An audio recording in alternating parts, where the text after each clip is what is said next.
38 years ago, a man drank some paint.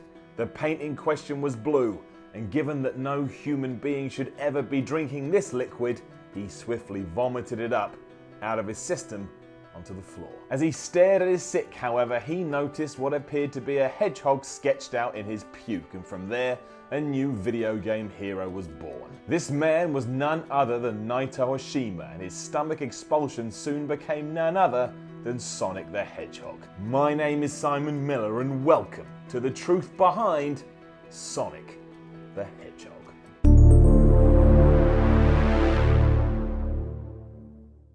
When Sonic the Hedgehog first busted onto the scene back in 1991 thanks to the Master System and SICK, no one knew what to make of him, or what to make of it. Why on earth anyone would want to run around collecting rings as some animal, nobody was sure, but it was this mystery that would continue to dumbfound us for years. I remember when I first saw Sonic, and I was like, what the f*** is this?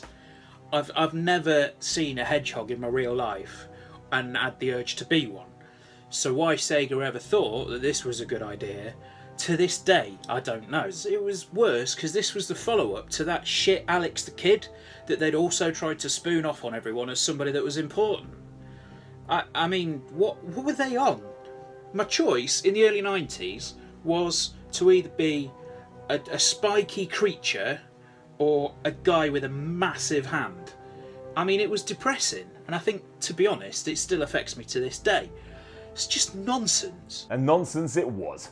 Although fans of Sega's console lapped it up in droves, there was a severe undertone that what was being presented here was stupid. Unlike Nintendo's Mario that had a hard edge, given that the blocks the plumber was smashing in with his skull were actually entrapped residents of the Mushroom Kingdom, which did make Mario a relentless killer, Sonic was just a colourful mutt-like nightmare obsessed with tearing up an environment using his super speed. Naturally, this just wound up the gaming community even more because it was a fact that hedgehogs were notoriously slow, and that was driven home by the Green Cross Code campaign from the 80s that showed these species even struggling to cross the road. It was clear something was amiss. You know, when I first came up with the idea of Sonic after I had ingested so much paint those many moons ago, I knew my goal was to try and annoy as many people as I possibly could.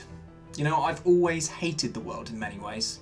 You know, hence why I was drinking all that paint in the first place. I needed an escape, a way to block out the noise we all had to deal with on a daily basis.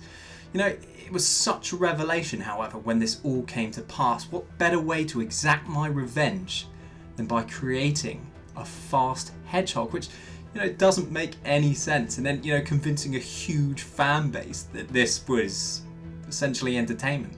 You know, there's no two ways about it. I'm a genius.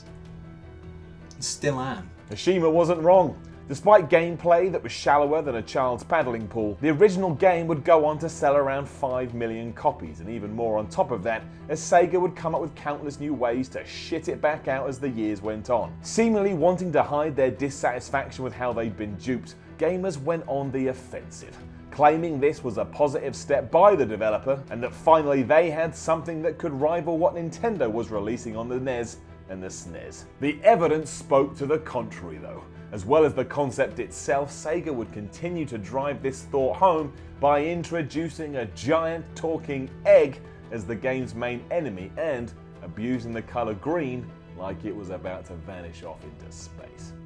I mean, it was all just utter shite. Try explaining that to somebody who doesn't like games. You know, do you want to come round my house and pretend to be a hedgehog that runs really fast and tries to defeat a giant egg? Believe you me, I tried. I had no friends as a kid, so all I did was I spent all my money on a Master System and a Mega Drive hoping that I'd be cool, and what did I get? Sonic the f***ing Hedgehog. I mean, Liam Owens, he was the man at school. He was never going to come round to my house and play that. I really wanted him to. All the girls, they loved him, and I just thought if I could have that cool gadget before anybody else, then I could use it to climb up the social ladder. And then I got this f***ing hedgehog. Now look at me, I'm sat here like some loser talking to you. It's not right. Right or wrong, too much momentum had been put in place, and everybody at Sega knew what had to be done. They had to franchise the shit out of Sonic the Hedgehog. Within a year, Sonic the Hedgehog 2 was on shop shelves, this time complete with some red fox thing that had two tails, and a serious issue which no one seemed willing to address. It was exactly the same as the original. With almost no new features other than the addition of an extra animal, the sequel tricked audiences mostly with its box art that seemed to suggest the series was going in some sort of hang gliding direction. But this was nowhere to be found. When Sega asked if I could do a follow-up, I of course said yes, because I was still mad at the planet for how they treated me since I was born. There was no way I was done, far from it actually. And the key, however, was trying to figure out a way to, pull the wool over their eyes for a second time, and I quickly realised the best way to do this was out and out lies. It's why Sonic is hang gliding on the cover. It's why Sonic 2 reuses all the same assets from Sonic 1. It's literally the same fucking game, and no one had a clue. And it's hard for me, because I was both pleased and upset. Pleased because, I tricked them again, of course I did, but upset because no one realised it. It didn't relieve me of the pain, It didn't relieve me as I'd hoped. It didn't relieve me of the pain. Sonic 2 was a major success though, and convinced the company they had to keep pushing forward.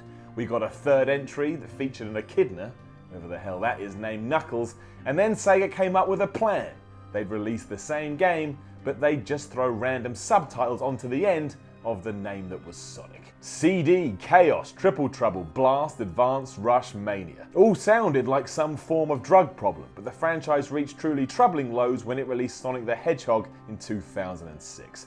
Aside from being so out of ideas it couldn't even be bothered to come up with a new name, Sega's abomination on the Xbox 360 and PS3 was so bad, some people that played it actually died. To this day, the publisher has never acknowledged this, but we here at The Truth Behind want to leave no stone unturned. It's still hard today.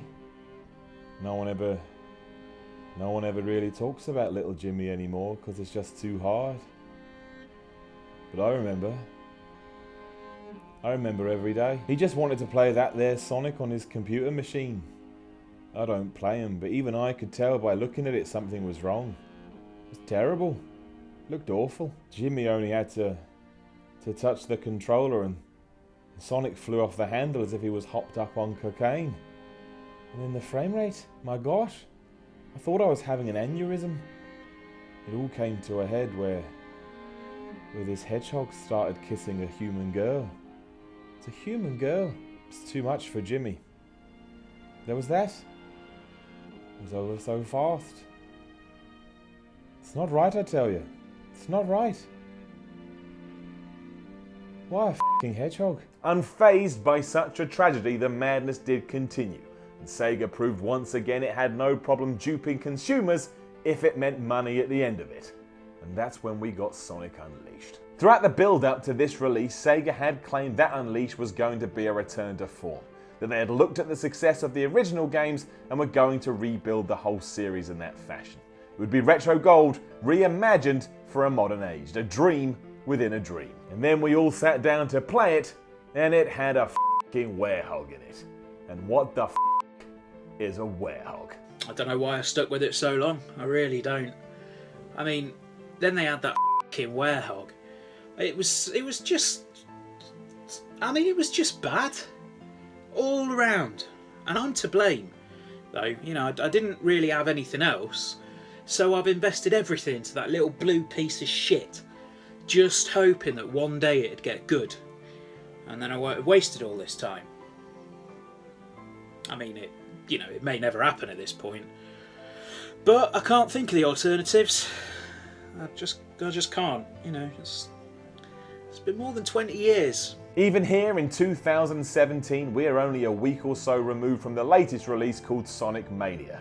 And the buzz around it has fans hoping that the series has now returned to its roots. The thing is though, it's a game where you play a blue f***ing hedgehog and you run around really fast. There was never anything to hold on to, and there never will be. In short, Sonic is an absolute joke. And that is the truth behind.